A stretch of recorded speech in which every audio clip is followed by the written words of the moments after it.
মুসলিম তো সে যার হাত থেকে, যার হাতের অনিষ্ট, মুখের অনিষ্ট থেকে তার আশেপাশের ভাইয়েরা নিরাপদে থাকে, সে হচ্ছে মুসলিম। তার মানে আপনার হাত দিয়ে, আপনার কথা দিয়ে, আপনার কাজ দিয়ে আপনি আশেপাশের কাউকে যদি কষ্ট দেন, আপনি মুসলিম হতে পারবেন? আপনি আশেপাশের কাউকে কষ্ট দিতে পারবেন না। আপনার নেইবরকে যদি আপনি কষ্ট দেন, আপনি মুসলিম হতে পারবেন না। আপনি অন্যের প্রাইভেসিতে যদি ইন্টারফেয়ার করেন, কারো প্রাইভেসি যদি ভায়োলেট করেন, আপনি ভালো মুসলিম হতে পারবেন?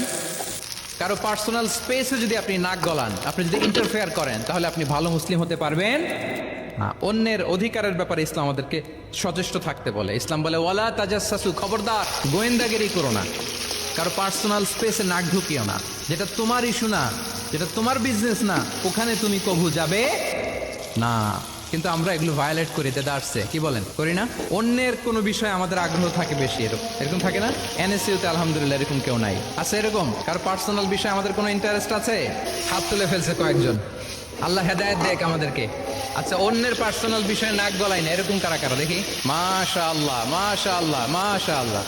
ঠিক আছে, হাত নামান। তাহলে অন্যের পার্সোনাল ইস্যুতে আমরা আজকে থেকে নাক গলাবো, আমরা ভুল করে ফেলি। ইনশাল্লাহ আমরা এমনটা করবো না।